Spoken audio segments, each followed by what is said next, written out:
Hello and welcome back to the Journeymen podcast with me, Mark Reeves. And I'm Joseph Corlett. We travel from club to club around the world discussing the fascinating stories, tales and myths that have helped define the ethos and identities of football teams all across the globe. In this episode, we'll pick up from part one of our Blackpool story. Just a recap from last time out, in 1987, a certain Mr. Oyston had just bought a stake in Blackpool Football Club. As the club's on-field performance continued to stagnate, the number of people in the stands at Bloomfield Road hit an all-time low. Throughout this period, attendances were dropping again, with only 1,900 fans witnessing the visit of Fulham on the 7th of April, a new and unwanted club record.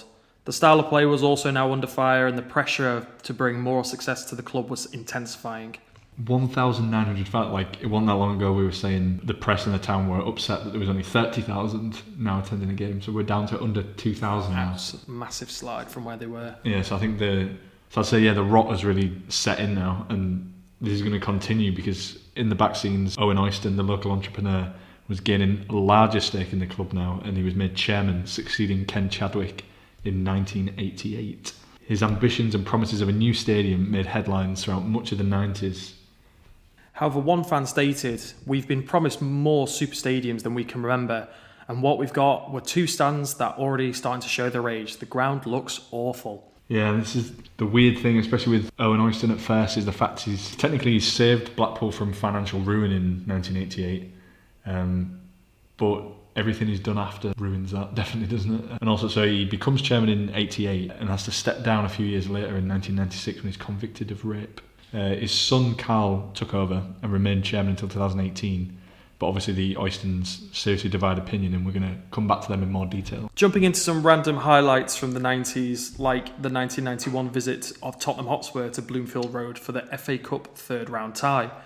Terry Venables was the Tottenham manager at the time, and in his team at this point, the England trio, Gary Mabbott, Gary Lineker, who at this point has like 61 caps to his name, and a young 24-year-old Paul Gascoigne. The Londoners won by a single goal, which was actually scored by Paul Stewart, who was a former Blackpool striker.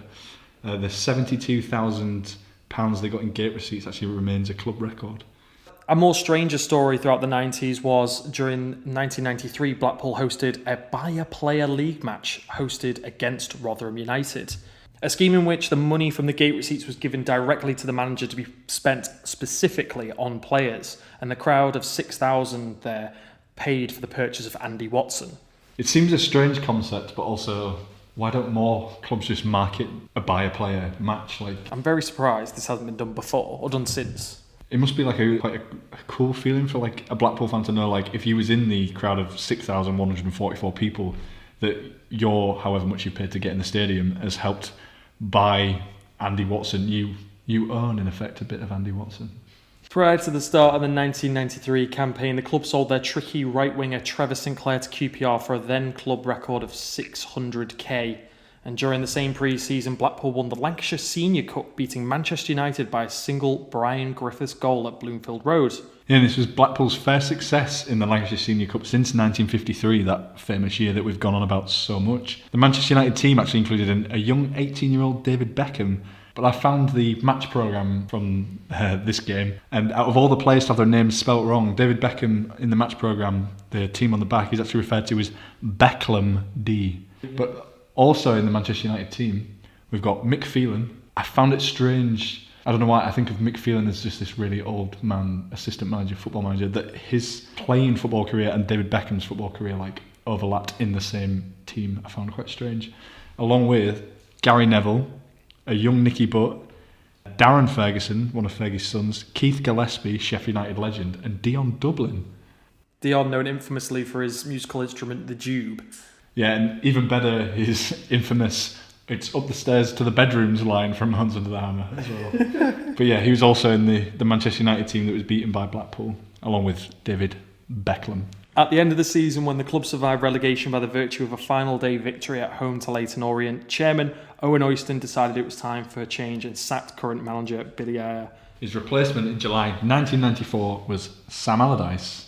Big Sam's ride at Blackpool started as he left arch-rivals Preston to join the Seasiders. At Preston, he was part of the youth setup after a brief stint as caretaker manager. John Beck, however, got the full-time job as Sam Allardyce felt there was a lot of friction between the two, noting in his autobiography, "I didn't like him and he didn't like me." Classic Sam to the point.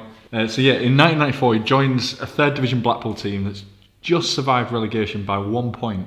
Not a lot of other people, I don't think, wanted this job, and Allardyce wasn't even given a proper contract, but he took the job anyway.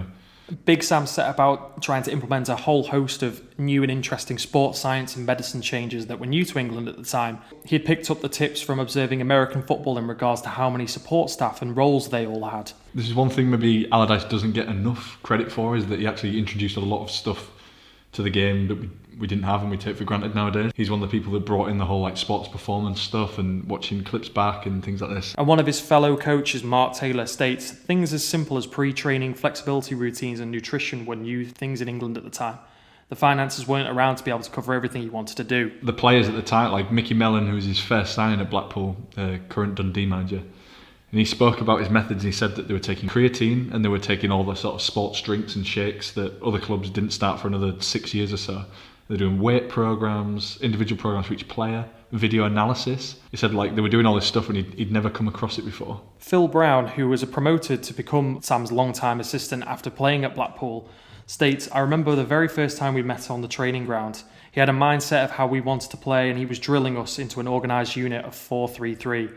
We were playing by just doing 11 versus 11 on a regular basis. It was his methodology more than anything else. He liked having a joke. He thought happy players were good players." Phil Brown says he had a way of recognising the best way to get a message across to the players, and whether this was shouting at them or letting them have a few beers, a meal, and finding people's strengths and weaknesses. And he says whatever happened, he managed to get players to buy into his model and his way of playing.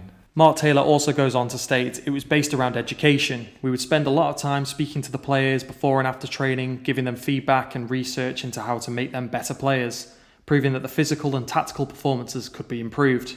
Once the players could see that and experience it, it was quite easy for them to buy in. I think the thing we've got to remember here, this is Allardyce's first full-time proper manager's job. He's a real innovator. Oliver Kay, the journalist, had said when he interviewed him in sort of those early days, the things that stuck out to him is the fact he was talking loads about sports science, recovery, rehabilitation. Apparently he even said to him, talking about how many entries we've had into the final third and crossing statistics, pass completion. Oliver Kay says he'd never even heard this spoke about in the Champions League or Premier League at the time. I think it's crazy that he's labelled as just this hoofball, old-fashioned guy you get in to maybe rescue a club in the season, when he probably did bring a lot to English football. Between the mixture of statistics and his man management style, Mickey Mellon goes on to say, management is about the group of players you have or the set of tools you have. What Big Sam has always been able to do is to look around the room and see what is available to him and work out a way of getting clean sheets and winning football games. What I found really fascinating, an interview I listened to with Sam Allardyce, and he speaks about using these statistics and these newfound things in the 1999-2000 season. And he's saying if you used statistical analysis then, you could gain 5 to 10% in terms of performance because nobody else used it. So it wasn't a marginal gain, it was huge. With the first season under Sam at the club saw the team finish in a stable 12th place and pushed on to become promotion contenders in the next season. Yeah, and after a spell at the top of the table, they finished third, missing out on promotion by a single point. These really small lines between relegations and promotions. It was still, though, their highest league finish in over a decade. They lost out in the playoff semi-final, losing 3-2 to Bradford over 2 legs, and this was seen as not good enough by Oyston. Oyston was currently serving the jail sentence for rape and indecent assault at the time, and from his prison cell decreed that the season's achievements were not good enough, and in fact led to Big Sam's sacking. Allardyce is essentially sacked from a jail cell. Big Sam actually later reflected on his career at Blackpool, and he says, "It tells you there can be no loyalty. It works in both ways, and that's what it taught me. The experience at Blackpool gave me a big insight into the ruthlessness of football if you're a manager." And it's quite ironic in a way that he goes on to multiple other clubs with what we could call dodgy owners. So goes on Newcastle with Mike Ashley and Blackburn with the Venky's, of course. Sometimes it doesn't matter how much time or how much effort or what you do at a football club. Within a short space of time, your time can be up, Sam Allardyce decrees. But you can't not love Sam's attitude, and especially a great quote from when he was speaking about how much he used to love to beat Jose Mourinho, in that peak Chelsea sort of 05 team. Great quote where he says, "He can tell me all he likes, I don't give a shite. I love to see Chelsea players moaning at the referee trying to intimidate him. Jose jumping up and down on the touchline saying we're playing crap football. It's brilliant to get a result against him. I love Jose. He was just as brutal inside the change room as he was in the press conference, with Vince Grella, Blackburn Australian midfielder, saying when he has to be, he can be a ruthless bastard. He's a very strong man. He knows what he wants. And if you're not on board, you're out the door. When he's in charge, he's in charge. I like that as well. There's an authority there. Plus, he's a big fucking man. And when he talks, the walls fucking shake. And if he gets pissed, you'd better be careful. It's a great quote from Vince Grella. After Big Sam left the club, followed a period of mediocrity for the Seasiders that was only fixed once the departure of Colin Hendry was replaced by caretaker manager Simon Grayson for the first team in November of 2005. He managed to save Blackpool from relegation, and therefore he's given the job on a permanent basis for the start of the 06-07 season, which turned out to be one of Blackpool's most successful for quite a long time. In the latter stages of the 2006 season, he led Blackpool to only one defeat in the last 14 league games, a sequence that included 5 wins out of 6, resulting in their appearance in the playoff positions. The run also brought fans back to the stadiums, with 7,000 appearing at Bloomfield Road. This led to Grayson being awarded Manager of the Month for December. By the time you get to the end of the season, Grayson's guided Blackpool to a final finishing position of 3rd place, therefore a place in the playoffs. Blackpool faced Oldham Athletic in the semi-finals, which they went on to win 5-2 on aggregate. And then they met Yeovil Town in the final at the newly renovated Wembley Stadium on the 27th of May. They secured promotion to the Championship with a 2-0 win. It was their 10th consecutive victory at a new club record. Yeah, and in that team, what I found quite amusing on the team sheet is Blackpool actually had a Robbie Williams and a Michael Jackson, and there's some fantastic commentary on Robbie Williams' goal in the final, actually, with Robbie Williams, "Let me entertain you." Future members of the Premier League promotion team featured that day, like Paul Rashupka, Ian Everett and Keith Southern. Yeah, and the second goal in that final was scored by Keegan Parker, who went on to have an absolute textbook journeyman career. Before that, prolific for Blackpool. Before the game, he'd sold his own kiss and tell story of a relationship with Jade Goody to a tabloid. And a week before a derby game with Preston, he'd been fined £275 after he smashed the glass door of a Blackpool massage parlour at 4 a.m, having been told to leave Desires when he threw his bag of chips at one of the girls working there. However, Parker, talking about the goal he scored in the final, stated, "It's the best day of my career. I've scored against Celtic and Rangers before, but to win at Wembley is something I'll treasure for the rest of my life." So Blackpool would take part in the Championship next season, would finish in 19th place, just avoiding relegation. Grayson, after the work he'd done getting the team promoted and cementing their place in the Championship, was being linked with various managerial jobs, but most strongly with the job at Leeds United, which is where he actually started his playing career. Following the dismissal of Gary McAllister in December 2008, Leeds had approached Blackpool to speak to Grayson, which they refused. Despite this, Grayson tendered his resignation, which the Blackpool board did not accept. However, he was announced as Leeds United's new manager, and the two clubs ultimately settled the dispute for an undisclosed fee. And Grayson would go on to manage local rivals Preston North End before returning to Blackpool a few years later. I'm not particularly sure that Grayson is held in high regard amongst Blackpool fans, considering most modern videos where Grayson features in things like press conferences, the comment section is full of things like Grayson out. And I think if you're going to manage Preston and like leave the club for Leeds and then also manage Fleetwood Town, it seems like a very weird career move. He sort of soured his success in a way, in like the manner that he left the club. Now the Blackpool fans come to life. They sense this might be a big moment here just before half-time. It is Robbie Williams. Oh yes, Robbie Williams! Let me entertain you! Blackpool are ahead! On the 21st of May 2009, Ian Holloway was appointed as manager of Blackpool Football Club. He signed a 1-year contract with the club. Club president Valerie Bellicon declared he had set up a new transfer fund in which he had added a considerable amount of money in order for Holloway to invest in new players. Yeah, and 4 days later, Blackpool broke their transfer record by signing Charlie Adam from Scottish champions Rangers for £500,000. Charlie Adam actually speaks about the fact that it was Bellicon who put the money up rather than the Oystons. He said, Valerie put his money there and he stumped up a lot of money over the years. Fortunately for me, he did what he felt was right for the football club. And I think the impression I've got anyway is that Bellicon was sold a dream by the Oystons and perhaps conned in the same way that the Oystons have managed to con the fans in a way. He was also ripped off and owed a lot of money, which we'll speak about soon. But I think Bellicon's intentions were good, I think, for the club. Yeah, you could definitely say that as prior to the Adams deal, Blackpool's transfer record was just £275,000 for Chris Malkin from Millwall in 1996. For a resurgent and strong finish to the season, winning 9 of their last 10 games, Blackpool found themselves hosting Bristol City on the final league game of the season with a chance of the playoffs. They needed to better or match Swansea City's result in their match at home to Doncaster. Both the games ended in draws. Swansea's Lee Trundle had a late goal disallowed for handball, which meant Blackpool secured the remaining playoff spot. This was the first time they'd actually been in the top 6 all season. There's always one team in the Championship that does this, like late on in the season, has this great run and has a run for the playoffs, and this was obviously Blackpool's year. Imagine if that Lee Trundle goal had counted. This is before goal line technology as well. A true smash and grab to get themselves into the top 6 at the right time. Their 6th place finish, in fact, was the highest ranking in the Football League since the 1970s. And DJ Campbell went on to say about the promotion push, "To be honest, we were doing okay throughout the season. It was towards the end of the year when we started winning every week. We started on a 3-game run, then a 4, then a 5, and when we did, that was when we were just below the playoffs." The thing that we picked up on from multiple members of that promotion-winning squad is like the atmosphere and the camaraderie the team had. There's a great story from Charlie Adam on the bus back from an away win at Plymouth, obviously a very long bus journey back. And he says that Ollie, about 10 minutes into the journey, stopped the bus and he said, "Right lads, get in that shop and fill yourself with alcohol, we're going to enjoy this." So everyone gets off the bus, gets themselves a crate of beer, straight back on, and they end up at a fish and chip place later on. And all the lads are just drinking, having beers. And Charlie says the team spirit was brilliant, and that Plymouth game really reminds me of it. The lads were doing vodka shots, vodka cokes and all that. It was a brilliant long journey coming back, and the manager loved it as well. I bet you did, Ian. I could imagine him feisty as hell on the back of the bus.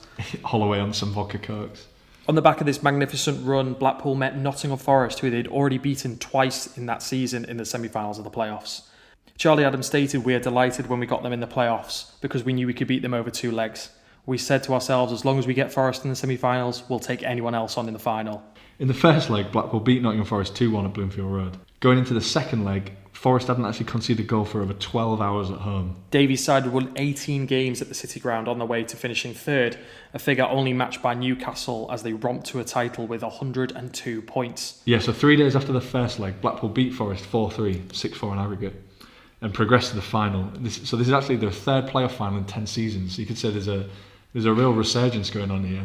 The highlight of this game, of course, is DJ Campbell's hat-trick, his first for the club. He actually hits the bar later on as well. I could have had another one. But this actually meant Blackpool had beaten Forest in all 4 of their club's meetings in the 09-10 season. DJ Campbell spoke about that second leg, saying, "Under Ollie, we could attack.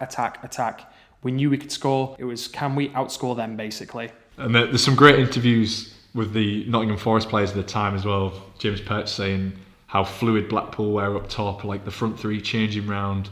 DJ Campbell was on his side, who got a hat-trick, which doesn't bode too well. A really good quote from Guy Moosey, who talks about the momentum of the team who miss out on automatic promotion and have another month of working hard, going again for the playoffs. It's so different to what Blackpool had, and he's saying Nottingham Forest were basically like, fucking hell, we've just lost promotion. Basically, we've got to pick ourselves up and go again. Whereas Blackpool are riding this crazy wave we spoke about, winning like 10 games or something, like completely different mentality. This game lives long in the memory for many Blackpool fans, as quoted from the presenter of the Seasiders podcast stating, "When we have guests on, it's a question we ask, what's your most memorable Blackpool game? And 95 of them say that game." Stephen Dobbie, who played that day for Blackpool, goes on to win promotion in the final, actually comes back to haunt Forest again a year later when he's back at his parent club Swansea, and they also beat Forest, and he becomes a back-to-back playoff winner, just to rub salt in the wounds there. Dobbie again. DJ Campbell, Dobbie, DJ Campbell, that's another one! Blackpool, surely on their way to Wembley now! It's been a superb performance this by Blackpool. Dobbie! There's going to be another one, is it here? Yes it is! DJ Campbell has a hat-trick! Extraordinary stuff, and now there can be no doubt. DJ Campbell's first ever hat-trick. What a time to score it. A playoff semi-final. This set up the biggest game in Blackpool's history since the 53 final against Cardiff. Both teams were the top scorers in the Championship, and promotion would be worth over £90 million. Jimmy Armfield, the legend Mr. Blackpool, was in the stands along with 82 of the 1,000 fans. It was a crazy game, wasn't it? It's red hot. All the players are looking sweltering under the summer heat at Wembley, and it's just a crazy first half with Cardiff taking the lead twice. Both times when Cardiff take the lead, Blackpool immediately equalise within 4 minutes each time. And there's some great interviews with Holloway and with the players about the tactics they used and how they planned to beat this Cardiff team. It's a very good Cardiff team. However, they devised a plan playing their 4-3-3 all season, which defensively would fall into a 4-5-1. Ian Holloway talks about the plan, stating if the opposition attacked down one side, we'd ask the opposite winger to stay up and wide and play cat and mouse, like a seesaw effect. It's the only game in my entire career where I focus 100% on us, and I believe we could outscore them. I could have put down a more defensive structure, but I didn't believe we could stop Cardiff's quality with Chopra, Boothroyd, Whittingham, Ledley and Burke. The Blackpool team seemed quite confident that Bothroyd and Chopra wouldn't work back, and this was something they could really exploit with their fullbacks being so high. So Holloway was determined they wasn't going to change their game plan. This was the one time, like you say, he was thinking completely about his own team, about this Blackpool side and how they could expose the Cardiff team. Calling back to that 53 final, DJ Campbell in fact channeled his inner Mortensen, saying, Seamus Coleman said to me on the coach, "You're never nervous. Are you not nervous?" I was like, nah, why would we be nervous? We got to embrace these times because our careers are very short, and so when we have the opportunity to play in these games, we've got to make sure we grab it. So much confidence, just like the man Morty himself. A thing I found really interesting is how, despite playing with this front three, Holloway wanted all three of them, like Ormerod, Taylor Fletcher, DJ Campbell, to play as strikers, and they were all strikers for him, and they should just think you are a forward but you're playing out wide rather than your winger, and he wanted them to interchange, which is something we see a lot in more recent football, but I feel it's quite new for this point, and obviously Cardiff couldn't deal with this. Ian Holloway goes on to state that they'd worked on switching the ball quickly. If you get onto one side of the pitch, Cardiff would shuffle over their numbers across, but we would be brave and switch back to the opposite full-back. This would cause Blackpool to outnumber them on the opposite side, and that was how we did it. On the day, we probably played too many long diagonals, as we go a goal down another, but I knew we could keep going and we could keep motoring. All we spoke about was that they're going to be narrow. One of their players isn't going to work back, so we can outnumber them. This comes back to the point about Bothroyd, where they're saying they're confident he wasn't going to be working back, so they're sort of playing with a 4 and a 4, coming in quite narrow, because Burke being the only real winger in that team, Whittingham is playing in the centre, so it's leaving a lot of room around for Taylor Fletcher and Ormerod. And this can be seen as Brett Ormerod comes inside for the third goal.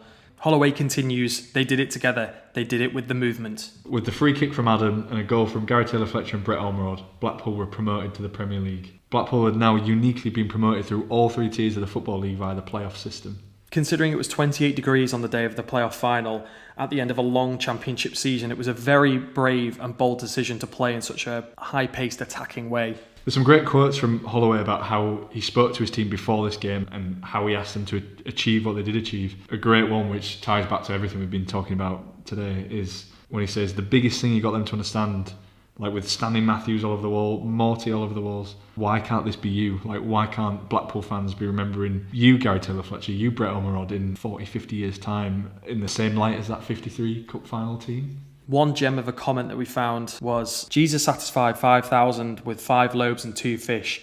Ian Holloway satisfied millions with 11 tangerines. When he certainly did, because there was evidence in the promotion parade that was held along the promenade in Blackpool. They travelled along on an open topper from Glyn Square down the Golden Mile to the Waterloo Headland, with 100,000 people lining the route. At the headland, Holloway and the squad took to the stage to address the gathered mass crowd. This is the most unbelievable moment of my life. I've jumped on the best ride of my life and I don't want to go home. It's a very fitting quote for Blackpool with roller coasters, and he was on one hell of a roller coaster ride here, wasn't he? Charlie Adams spoke about Holloway's promotion speech to the players, saying, it won't be until maybe 10, 15 years later you'll realise what you've achieved. Maybe when you retire and people are asking you to talk about a game like this. Like the lads that won the FA Cup and the promotions, I want you to be those people that are still talked about in 20 years' time. I think they're definitely, all of those players that played a part in that team sealed their status as club legends. And like, this is a Blackpool team that narrowly avoided relegation to League One the season before.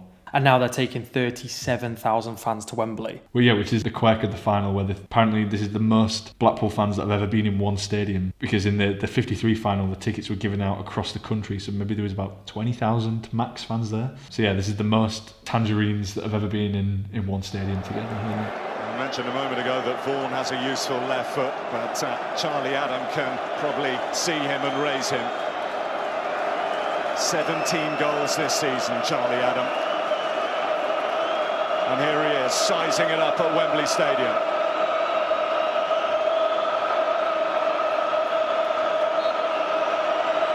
Adam strikes it well. Oh, he strikes it absolutely beautifully.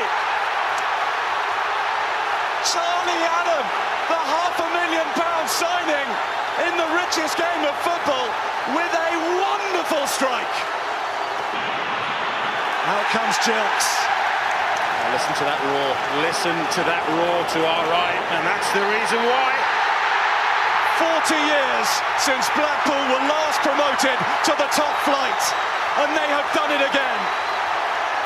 Blackpool are in the Premier League, and there are many inhabitants of that town that never thought they would hear that.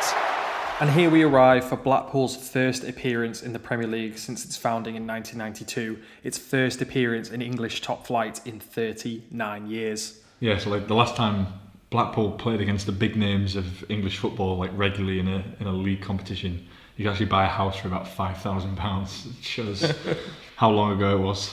As a consequence of winning promotion, Blackpool's Bloomfield Road Stadium, which had a capacity of 16,750, became one of the smallest stadiums to host Premier League football. The talk during the build-up to the new season was mainly centred around the club's lack of activity in the transfer market. Traditionally, you say, like, when you get promoted to the Premier League, you need to sign players with the Premier League experience, like one in each position, maybe a forward, midfielder, defender, goalkeeper, and there's not a lot there, is he? Like, Marlon Harewood is a good signing on a free transfer. DJ Campbell made his move permanent, but, you know, when you look at the rest of the signings, the three sort of random French players, obviously Grandin would go on to be quite successful, but Ludovic Silvestre, Mallory Martin, it doesn't bode too well, does it? It doesn't scream Premier League quality. No. And this is no disrespect to some of these players, like Chris Basham, a good little player. Craig Cathcart did well this season, ex-Man United youngster. But yeah, it's not £90 million. You can't see any investment there, can you? However, Holloway tried to overcome these problems, stating how he wants to play in the Premier League. For me, we have to try and attack and attack and attack and keep on attacking, because I believe that's how you should play football.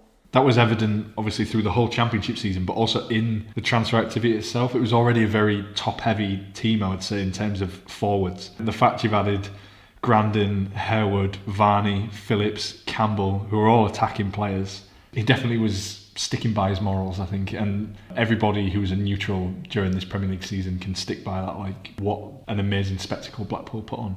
However, Holloway was under no illusions, stating, "I know I want to do, and we'll probably get whooped, because they've got such an advantage over us with all that wedge they've had for years. But my lot, we're going to get better grass, a better training ground, and these boys deserve a chance, and that's what they'll get from me." End of story.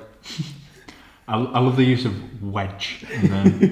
I love that quote, but also it's so sad at the same time. Like, I love it because it's Holloway, he's sticking to his guns, he's saying he wants to play this football, he'll reward these lads who's got in there. But at the same time, when he's talking about getting the better training ground, getting the better grass, it's quite sad that we know, like, he doesn't ever get that. And basically every Blackpool manager's been asking for that since, like, the 60s.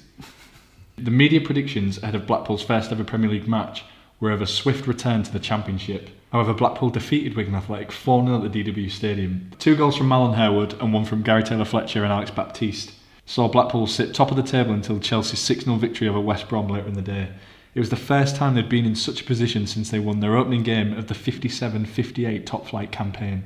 It was their first away win in the top flight since beating Newcastle on the 29th of August in 1970. Apart from Craig Cathcart, Marlon Harewood and Elliot Grandin, all the players that started the match played for Blackpool in the Championship season before. Which, a mixture of Holloway sticking to his guns and rewarding the lads that got him there, like you said, but also that lack of investment maybe that we spoke about earlier. Gary Taylor-Fletcher, I feel, let's put some respect on this man's name. He's someone who has been in and around the Football League his whole career, but he achieved some great milestones in his career, didn't he? Throughout his journey around the English pyramid, he scored in the top 6 divisions. He netted the 500,000th Football League goal, found the net in the playoff final that sent Blackpool to the Premier League for the first time, and then hit the club's first Premier League goal. He's someone that maybe didn't get the respect he deserved when you talk about what he actually achieved. He was actually released by Liverpool at a young age, and he says, like, for him to go on and play in the Premier League when he was told by Liverpool that he'd never play professionally, you just think back, like, what he's achieved, you just couldn't imagine it, could you really? He goes on to state, "I don't care what people say anymore. I played in the top 6 leagues, including the Conference South. It is a magnificent career, and all those fans that have slated me, they have done nothing like that. Yeah, and I think he got a lot of abuse about his physique and things, but the guy's banging him in all 6 divisions in England, like, come back when you can do that sort of thing. It's great to see a player giving it back sometimes, I think. Especially Gary Taylor-Fletcher, who also, throughout this Premier League season, pops up with some massive goals in big games as well. Holloway stated after the emphatic 4-0 win, "I think I'll take a photo of it, the league table, and retire now because that'll be the highest we'll be all year. We've got to find 3 teams to finish above. That's reality. It's been such a horrible summer." Referring to how few players he's been able to bring in. He says about, like, Malin Harewood, who got, like we said, 2 goals on his debut on Blackpool's first game of the season. He says that Malin Harewood sums it up. He even had to come in on trial. Little Blackpool asking him, Malin Harewood, to come on trial, and he did, and he said it proves that he's a great lad and that he wanted to come there. The best part of this interview is when he speaks about their next fixture, which is away at Arsenal. He says, "We're going to the Emirates, which is probably one of the best stadiums in the world, and I just hope we don't get absolutely embarrassed, because that could quite easily happen." The opening day win was immediately followed by a 6-0 away loss at the hands of Arsenal. Ouch. These first 2 games have both been away due to stuff with the stand and relaying the pitch. So the first ever home Premier League game at Bloomfield Road took place 1 week after the Arsenal loss, which ended in a 2-2 draw against Fulham. What a day it has been. Blackpool fans, take a look at the top of the table. Oh, look at that. Absolutely marvellous. First time in the top flight since 1971. And they are top of the Premier League today after a 4-0 win at Wigan. It's 53 years since that's happened that they've been top of the top flight. Should we just leave it there for a moment or two? However, one of the first major highlights of this Premier League season was going away to Anfield and beating Liverpool. On the 3rd of October of 2010, Liverpool were sitting in the bottom 3 of the league for the first time since the mid-80s, and a joyful Blackpool side blended work rate and commitment with some slick passing to celebrate a first win at Anfield since 1967. Yeah, they achieved victory through a Charlie Adam penalty and a Luke Varney goal, which put them 2-0 up at half-time. Sotiros Kyriakos, do you remember him? He scored a header to give the home side hope, and he nearly scored an equaliser in injury time, but there's a great save from Matt Gilks. So this sealed a famous victory for Blackpool. It continued Liverpool's absolute nightmare start to the season, which also saw them dumped out of the Carling Cup against Northampton. But Blackpool's first Premier League season wasn't without controversy. On the 27th of January, the Premier League fined Blackpool $25,000 for fielding what they believed to be a weakened team against Aston Villa in November. Ian Holloway initially threatened to resign if the punishment was dealt, making 10 changes to the squad for that fixture. 6 of those players, including Jason Ewell, who captained the team, were all making their first Premier League starts of the season. Charlie Adam and DJ Campbell, the top scorers, are both on the bench. But I remember at the time I felt really strongly about this. I don't know what your opinion is. But at the time I felt the FA, the Premier League, at the start of the season say you can name a squad of 25 players, and with those 25 players, it's up to the manager to use them how he sees fit. I could understand if he was playing like young players that you don't have to register, but like he's playing his 25 registered players. Like, I'd have to agree with you. I think it's ridiculous personally. I think if you've registered a squad, you can use what players you like. I wouldn't even agree with what you said with the youngster players. If Ian Holloway wants to play 11 players, let him. I don't think it's on the Premier League's heads to judge what a team does. Yeah, and after the game, before Holloway knows the FA are looking into it, he says about to make 10 changes might have looked crazy, but they've got 4 games in 12 days and he was struggling to keep the players fit. I just think it's really harsh. And the fact that the club didn't dare appeal the decision, because if they appealed and lost the decision, they could lose points, which of course, when you're trying to survive in the Premier League, every point's up for grabs. Yeah. Jumping into their second major highlight of this amazing season, they did the double over Liverpool, beating them at Bloomfield Road. On a cold January night, Kenny Dalglish was managing his first Premier League match as manager in 12 years. Liverpool took the lead through an early Fernando Torres goal, however Gary Taylor-Fletcher pegged them back, equalising soon after for the Seasiders. DJ Campbell took advantage of some woeful defending and handed Blackpool the victory after he was left alone to nod in the 6-yard area. Yeah, so Blackpool achieved their first double over Liverpool since the 46-47 season, but more significantly they leapfrogged their opponents in the table with a game in hand. DJ Campbell spoke about Blackpool's underdog status and he said they wasn't meant to be there in people's eyes, and so-called little club and having to compete against these big world-renowned teams with players that came from non-league, a lot of them, and Charlie Adam from Scotland, saying like nobody had heard of Matty Phillips, Baptiste, Matt Gilks, David Vaughan. before this Blackpool season, and a few of those as well, like David Vaughan goes on to have a decent Premier League career at Sunderland. Matt Phillips still playing the Premier League now for West Brom. Like, it's seriously overachieved. A proper plucky underdog. They came close to getting big results against Manchester City, losing 3-2, unfortunate, to a crazy game which saw 4 goals in the last 12 minutes. They were close to getting a result against Manchester United at Bloomfield Road. However, Man United pegged them back with 3 goals in the 72nd, 74th and 88th minutes. Berbatov and Hernandez doing the damage. However, they managed to get a massive win against Spurs in the February of that year. Goals from Adam, again of course. DJ Campbell and Brett Ormerod. Interestingly, Tottenham had beaten AC Milan the week before. And even the one goal that Spurs had was like a 90+3 consolation goal. Roman Pavlyuchenko, do you remember him? What a name. Yeah, Football Manager legend. Had a shot deflected in off Craig Cathcart. Blackpool actually started this match only 2 points above the relegation zone, and this win propelled them right up to mid-table. Holloway just doing Holloway things.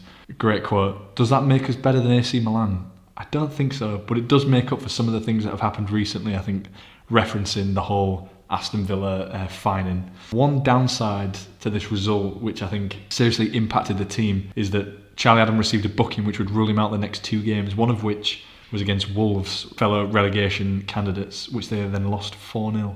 Unfortunately, after this win against Tottenham, Blackpool would actually only go on to win 1 more game during the season. Quoted from a BBC match reporter from the time, Ian Holloway's side have modelled their approach on attacking football, regardless of their opponent. It is a philosophy that makes them a major threat at one end, but very vulnerable at the other. After watching many of Blackpool's games that season, because they were so entertaining to watch, this is very accurate. They were great going forward and fearless, and it was so exciting to watch, but yeah, at the other end, very vulnerable to conceding goals. The penultimate match of this amazing season was against local Lancashire rivals Bolton Wanderers, a truly superb game that resulted in a 4-3 win for Blackpool. The game was one of the finest of this, or indeed any Premier League season. It was testimony to Ian's style, and for better or for worse, the victory was a reward for his players' dedication to it. Yeah, another one, 3-2 at half-time, which seems to be a regular occurrence for Blackpool under Holloway. 2 from Campbell and a goal from Jason Punchin. Kevin Davis and Matty Taylor scoring for Bolton. In the second half, Danny Sturridge actually equalises, who was on loan from Chelsea, and Charlie Adam scored what would prove to be the winner in the 63rd minute. Adam poured forward and found Taylor Fletcher, who held up the ball on the edge of the area before returning the ball to his captain to lash it into the roof from 15 yards. Sending the home fans into raptures. After this amazing result, they set up an intense final day situation for Blackpool. With 5 clubs fighting to secure the Premier League status, it was actually branded as Survival Sunday. So the league table after that win against Bolton had Blackpool in 18th position. They played 37 games on 39 points. Ahead of them there was Birmingham on 39 points, Wolves on 40 and Blackburn on 40. And it just so happened that Blackpool's final game of the season was against recently crowned champions Manchester United. Going away to Old Trafford, Ian Holloway knew only 3 points would give Blackpool a realistic chance of survival amid the dramatic twists and turns of the final day of the campaign. This United team had only dropped 2 points at home all season, so it's quite the task to go there and knowing you have to win to stay in the Premier League. However, Blackpool put up a good fight with goals from Charlie Adam and Gary Taylor-Fletcher, turning around an early deficit after Parchy's son put United ahead. The Tangerines looked on course to navigate an unlikely path to survival. Sadly for Holloway, his players, and the thousands of Blackpool supporters who travelled in hope of an escape, United ruthlessly punished the Seasiders in the closing stages. This condemned them to relegation with West Ham United and Birmingham City. Full-time 4-2, Park, Anderson and Everett own goal and Michael Owen doing the damage. Blackpool's journey has been characterised by an all-out attacking philosophy, and Holloway stayed true to his principles to the end, but it was to no avail as they returned to the Championship exactly a year to the day that they won promotion. It's from a BBC article. It was a day of contrasting emotions, and you couldn't get a clearer picture of this than the reactions of both the teams at full time. You've got a Blackpool team who were so dejected and gutted, making their way over to the travelling fans after, putting up a great fight and being so close, coming back from a goal down against this Man United team. By the way, this Manchester United team, they just won the league and they had the Champions League final in a few days, but Fergie did not play a weakened team at all. It was a very strong team. It was Van der Sar's last game. And yeah, so United collect the trophy and they're looking forward to the Champions League final on Saturday, and the Blackpool players are just utterly dejected. Blackpool attacked until the last moments of their top-flight existence and went out on their shields with an Old Trafford standing ovation accompanying them. give credit where it's due to the Man United fans, although I don't know whether it maybe felt a bit patronising and was no comfort to Blackpool fans, but they gave them a standing ovation to appreciate, this team turned up at Old Trafford and attacked like folk, basically. Ian Holloway summed up the final day, stating, "She, the fat lady, has put down her microphone. She's finished singing and I don't like the tune. It's devastating." Classic Holloway. It's heartbreaking, isn't it? Yeah, and the Guardian said, "For Blackpool, the adventure is over, but it will scarcely ease the hair that they will be missed." It'd be easy to attack this team and say it was maybe naive from Holloway, like the way they played, like coming up to the Premier League, playing as attacking as they did and perhaps leaving themselves a bit open. But, that's what made them great. That's what makes them stick in your memory, I think. Charlie Adam goes on to speak about this naivety in the Premier League season, saying, "It's easy to say looking back that we were far too naive at times, far too open. If we were a little bit more experienced in the team or had more Premier League experience, we may have seen games out. We were 2-0 up at Blackburn and at Bolton. That would have kept us up. We drew 1-1 versus Wolves at home when we should have won." What you've touched upon there, it comes back to what we're speaking about at the start of the season, the lack of bringing in this Premier League experience, the lack of investment. Like in January, Holloway brought in 1 player on loan and 2 free transfers. So you could say partly that, but also the fact that they dropped points to so many teams around them.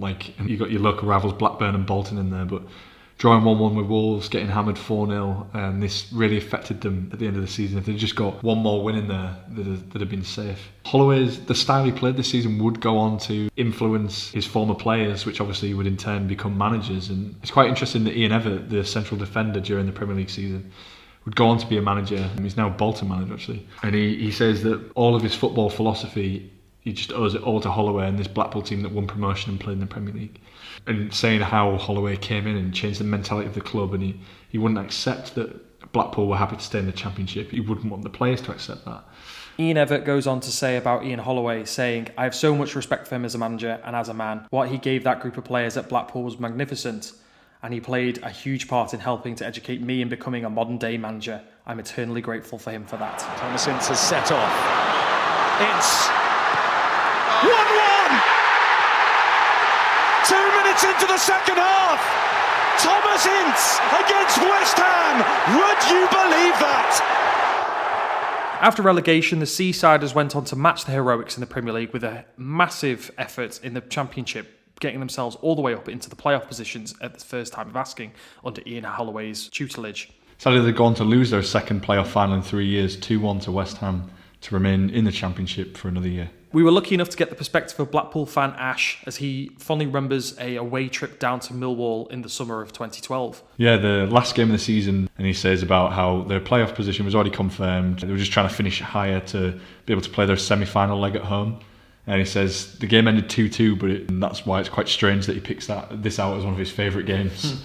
He talks about glorious weather in April, end-to-end game, attacking football, and he said that this just stood for everything that Holloway believed in. And the other interesting thing is a young 18-year-old that was playing for Millwall. It was Harry Kane on loan from Spurs, and he ended up going on to score the equaliser in that 2-2 game. And even Ash goes on to say that he said to his mate before the equaliser went in that he'll become a Premier League player. So Ash has clearly got an eye for talent here. It's like Joe Smith earlier on there. Definitely.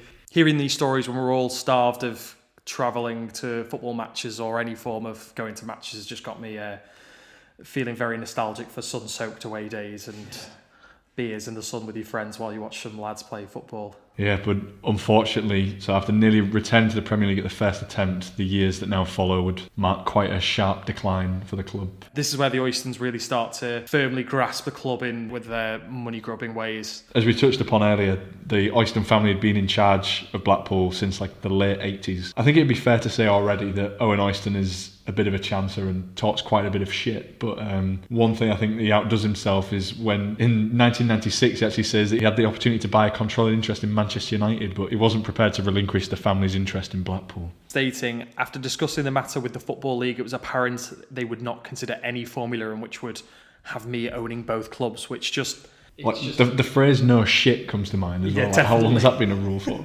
Just to think the Man United fans moan about the Glazers, don't they? Exactly. If there's the Oystons. Who would be worse? The Glazers or Owen Oyston? Get in touch. Owen Oyster made his first public appearance at Bloomfield Road since his release from prison in February of 2002, opening up 2 new stands at Bloomfield Road. Yeah, and on his return, I think we could even play a game of Oyston bullshit bingo here, because we've got another good one. So on his return, Oyston set about ambitious plans to turn Bluefield Road into what he called a £1 billion super stadium with shops, restaurants and a hotel. This was all expected to begin during the demolition of the South Stand in 2003, yet 3 years later, nothing had changed, obviously. Apart from the demolition part, which left the club with a two-sided stadium and a temporary away end. And the term temporary, you can use it quite loosely, as this away stand wasn't disposed of until Blackpool got into the Premier League in 2010. Owen Oyston was instrumental in bringing in Latvian businessman Valery Belkanon to invest in the club in 2006, who we've already spoke about loosely.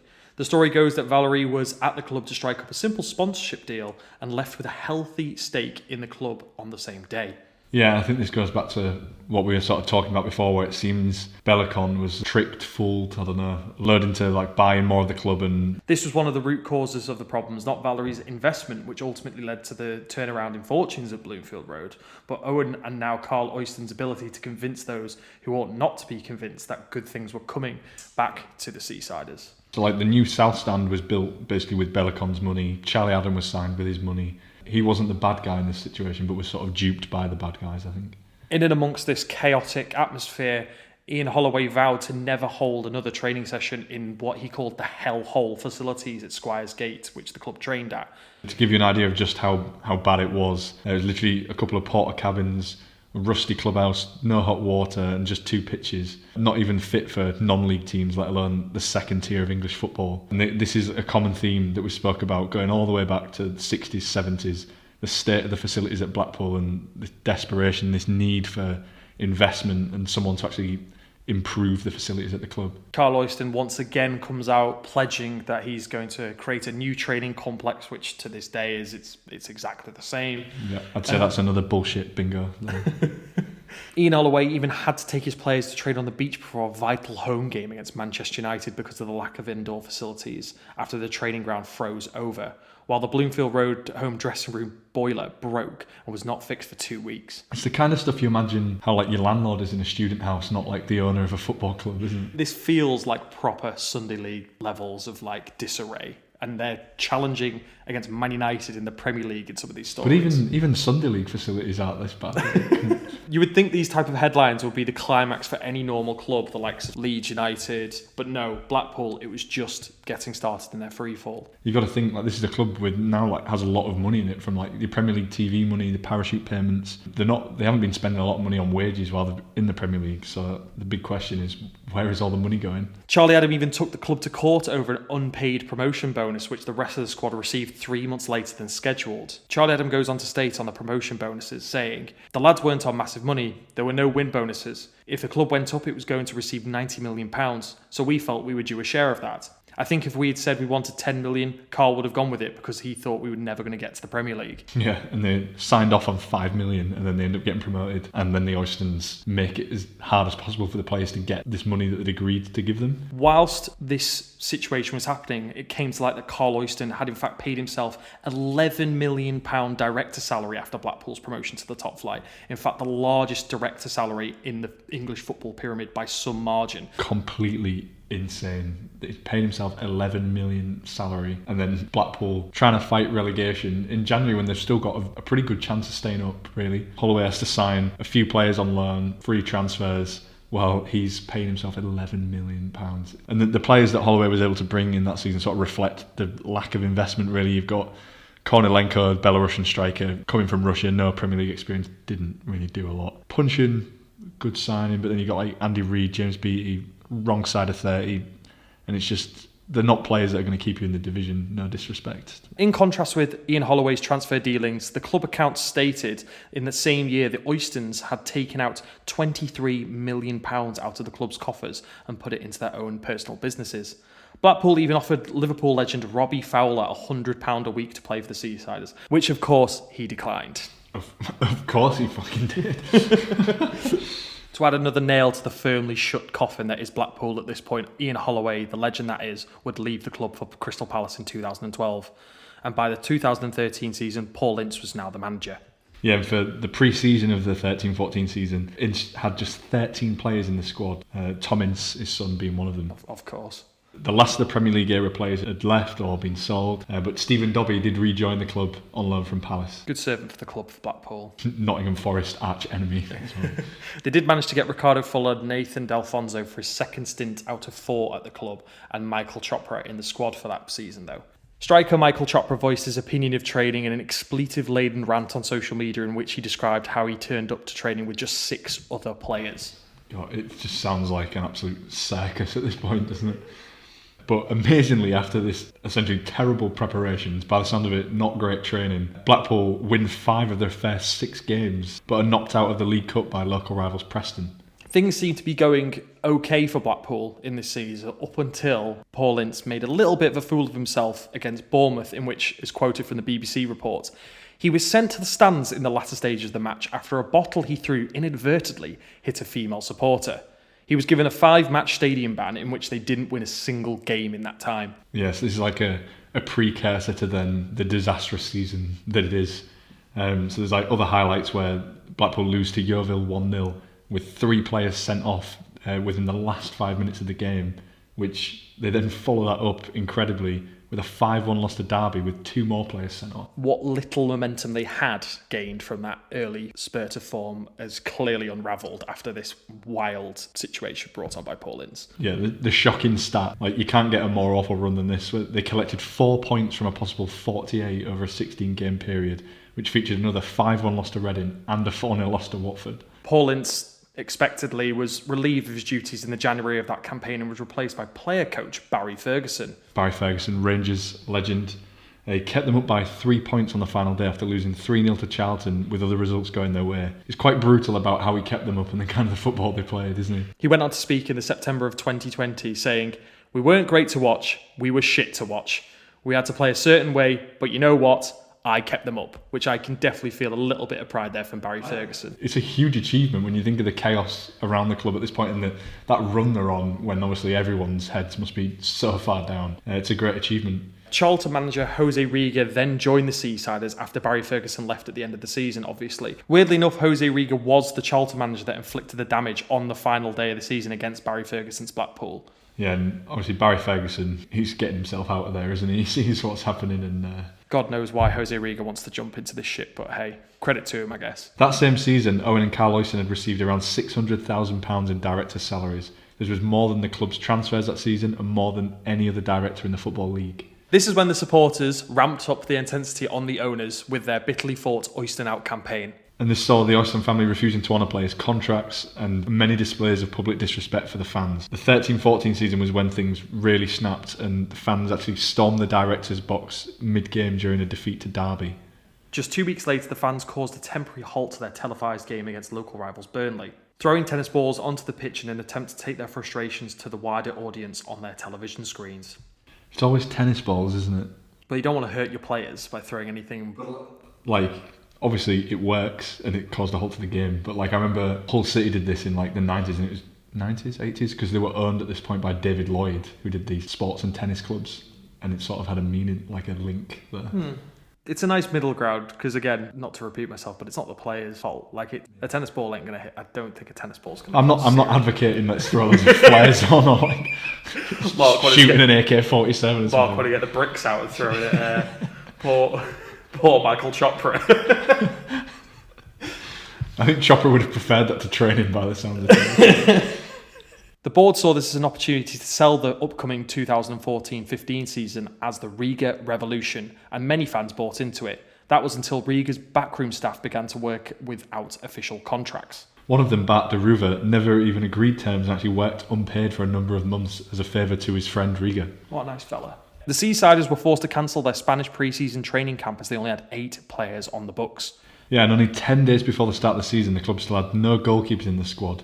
And at the first game of the season, they could only actually name 4 substitutes because they'd forgotten to register the new signings. Sounds very typical. Absolute set of amateurs running riot at this club. It's just ridiculous. Riga's tenure was a lost cause from the start, as you could tell.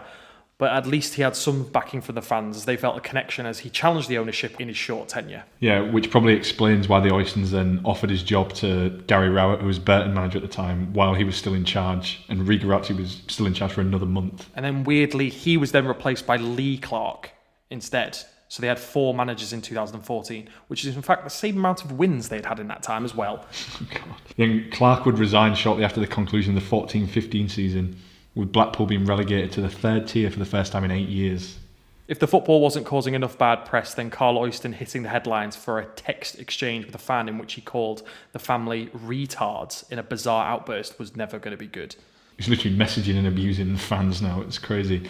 In the same group of exchanges, he labelled himself on a never-ending nightmare revenge mission in his relation to his reign in charge of the club, which is, it's just so strange, isn't it? It's getting more petty and more personal with every action he's doing as the years roll on for this club. Yeah, and I don't think you can get any more childish when he turned up to a home game in his Range Rover with a registration plate that read Oyston out. Like, he's literally trying to incite his own fans at their own ground. I've just never known anything like it. The fact there wasn't an article saying about how the Blackpool fans bottled that car to bits is beyond me. So I'd say that's quite good restraint from the Blackpool fans at this point. God, yeah. And you'd think all the windows would be through and it'd be on fire, wouldn't you? It's just crazy. A week later, the new club secretary, Chris Howe, had to fill in as kit man after the youth team physio, who was also kit man, left the club. So we've got multiple jobs going on for multiple members of staff. Yeah, and I'm imagining when Chris Howe, he found the job on LinkedIn as club secretary at Blackpool, he wasn't expecting to be washing people's shorts, was he? Scrubbing boots. Yeah.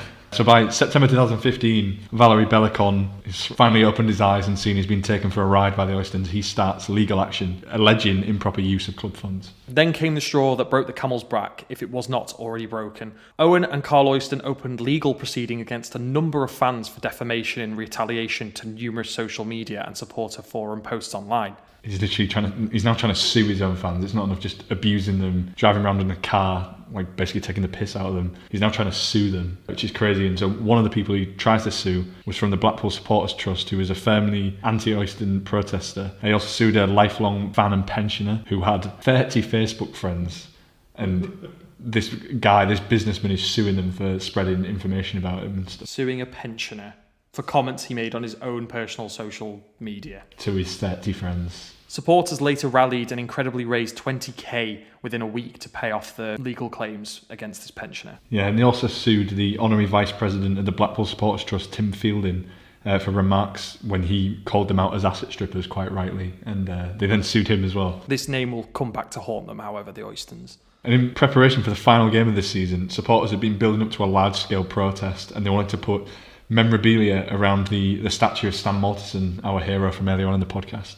And they actually let the club know months in advance about the protest. This is how petty, if they've not already proven it. He then had the statue of Stan Mortensen taken down due to safety measures. You just can't believe, every time you think they can't get any worse than this, they then get even worse. The club's final game at home against Huddersfield was abandoned after fans invaded the pitch midway through the game. They refused to leave until the game was called off in protest before some fans tried to make their way up towards the director's box. Things just keep sliding further and further down. So Neil Macdonald was installed as the new manager in the summer of 2015, and he actually oversaw Blackpool's relegation to the bottom tier for the first time in 15 years in his one season in charge. So the club really has now sank to the very bottom of the Football League now. This toxic atmosphere around the club led to promotion-winning legend Brett Ormerod not holding his testimonial at Bloomfield Road. Yeah, he said it broke his heart to not have it there, but the atmosphere was just too toxic.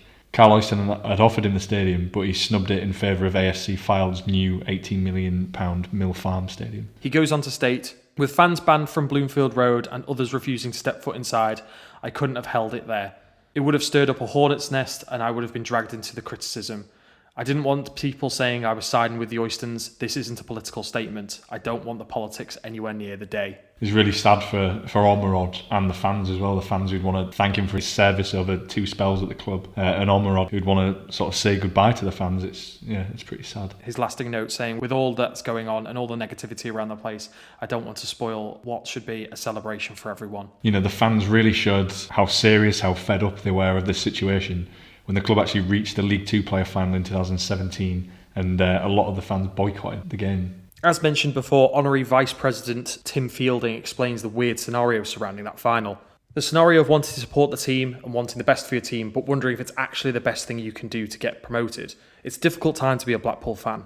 This is the thing, they want to starve the owners of money so they don't want to stay, which might make them leave faster. But if Blackpool get promoted, they're going to get more TV money, more away fans and more money, and it's a tough one. Like, obviously you always want your club to do well, but if losing this playoff final meant they would go, like, obviously this is the angle they have. When you've got your own fans rooting against the team, I think that's just the final thing that states how awful the situation's got. Like you say, it's such a tough one for the fans because you don't want to wish bad on your club, but it's almost for the greater good, isn't it, to get rid of them. But they would actually win that game 2-1 and they would go on to be promoted to League One, but in front of a crowd of just 24,000 at Wembley. This game versus Exeter City featured a young Ollie Watkins as well. The biggest celebrations would be for what actually happened the next winter off the field. In November of 2017, Owen and Carl were found in a High Court judgment to have operated illegitimate stripping of Blackpool FC, paying $26 million out of the club to companies they owned.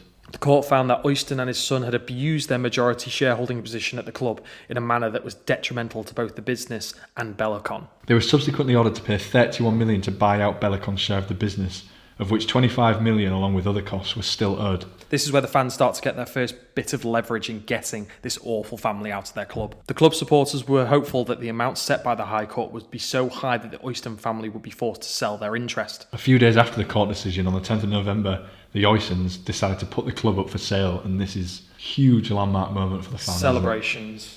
Following further legal action by Bellicon to obtain payment from the Oystons, on the 13th of February 2019, the High Court appointed a receiver and removed Oyston from the board of Blackpool Football Club. Hallelujah. What a moment, what a moment. Which comes back also that getting him out the door, like, Bellicon was fooled in there, and he's been key in the end to getting them out because he was owed that much money from them. You got to think when he was the one putting the money for the stands, helping Charlie Adam come to the club, and in fact then removing Oyston. Bellicon has got to be a cult hero down at the Seasiders. We're saying this though, Blackpool fans, please let us know your opinion of Bellicon. Like, we couldn't really find much in our research. Blackpool fans were jubilant and a return was planned for boycotting fans on the 9th of March 2019 when the club was due to host Southend at Bloomfield Road. Thousands were expected to pack the stadium for the first time in over 4 years. The huge day, 13th of January 2019, I'm sure there must be a Blackpool fan somewhere with this date tattooed on them, at least one. 13th of June 2019, 49-year-old local businessman Simon Sadler is announced as the club's new owner, ending the Oystons' 32-year tenure.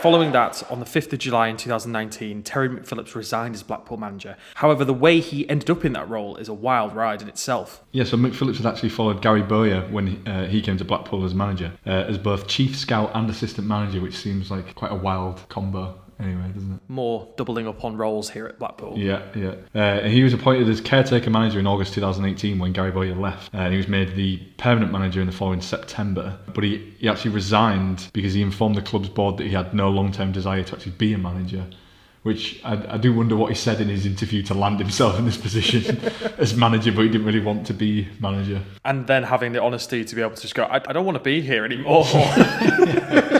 Can I leave? Yeah, it's a strange one.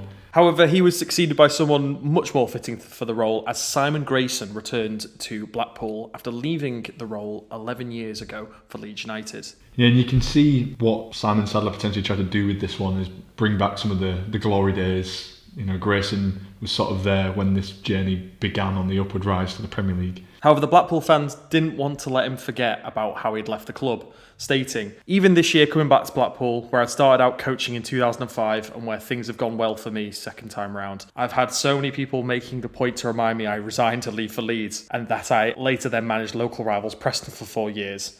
They won't forget, and so you aren't allowed to forget either." Yeah. Simon Grayson tried to inject some positivity back to the Lancashire club. Despite within these positive comments, there is still the sobering reality for so many Blackpool fans, as he goes on to celebrate the fact that they have 4 groundsmen and that they're on the up again. Yeah, and he also spoke about how lots of people have actually left behind the scenes, come back to the club since Simon Sadler was in charge, and speaks about how their new chief executive, Ben Mansford, actually left Maccabi Tel Aviv to come there, swapping one seaside resort for another.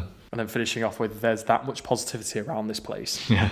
And for the first game of the season against Bristol Rovers, they actually had 11,000 fans in the ground, which is complete contrast to those last couple of years under the Oystons. In the crowd also it included David Moyes and Mark Lawrenson, who actually came to watch the game. And they commented on the atmosphere and saying, this is the reconnection between the town and the football club. They've got their club back. Mark Lawrenson even said, wow, the crowd, they don't half back their team. Despite Grayson's pre-season positivity, just 6 months into the season, he was fired. And was replaced by former Liverpool under-23 manager Neil Critchley, who became the club's 38th full-time manager in its 132-year history. Klopp described Critchley's surprise move to Blackpool as a great thing. Going on to add, we wanted to have the best people here in all departments.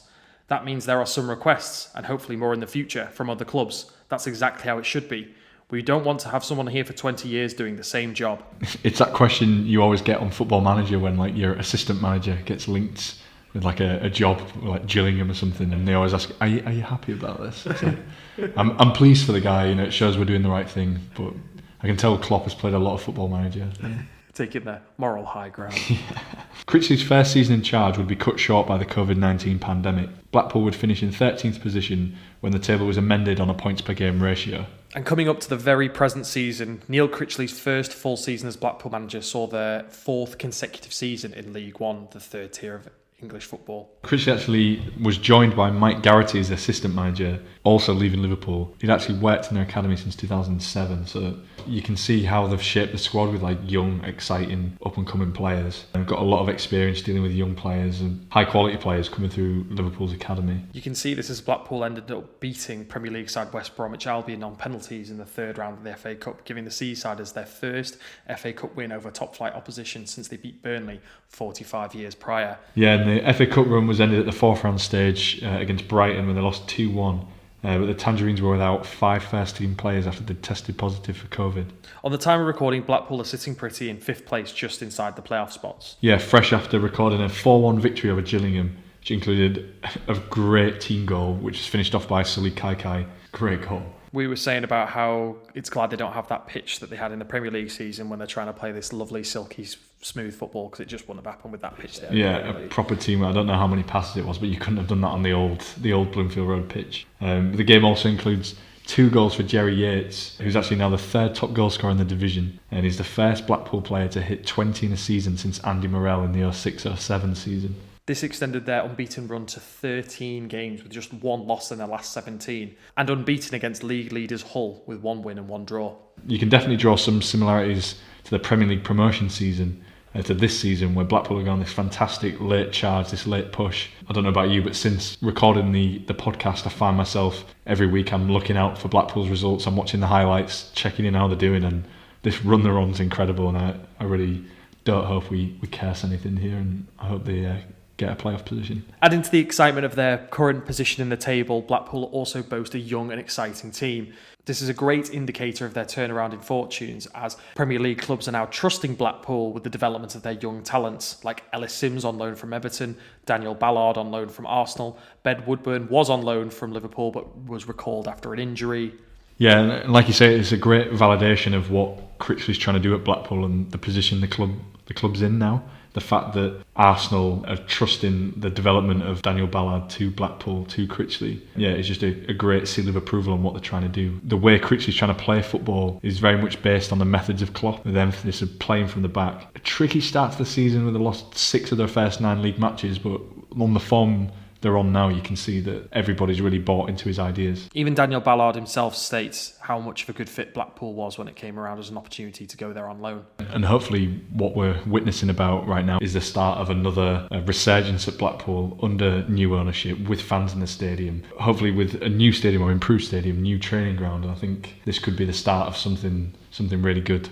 To conclude, we have a great quote from Blackpool fan Ashig once again, stating, "As a Blackpool fan in 2021, the future is looking very bright, as the majority of our fan base would agree." They've got a new owner in who's a Blackpool fan himself, passionate about the town, passionate about the club, but also the community aspects around it. So I think everything's completely different. I managed to speak to a couple of Blackpool fans on their forums. One of the ones was like, how would you compare the atmosphere under the Oystons to the atmosphere now under Simon Sadler? About 3 or 4 people just said there's no words to describe the difference. Ash also goes on to state, "We have a young and very talented group of players that are now under the guidance of Neil Critchley. He's been given a chance by Simon Sadler to build the club in his image, which is a breath of fresh air for the Pool fans." He summarises the mood of Blackpool at the moment with one word: optimistic. I really do hope this is a resurgence and a climb back up the divisions for Blackpool. I think that term optimistic is the summarising word for the entirety of Blackpool now at the moment. It does feel like a weight has been lifted, a cloud from the club. It's great. And I hope we've done you justice, Blackpool fans.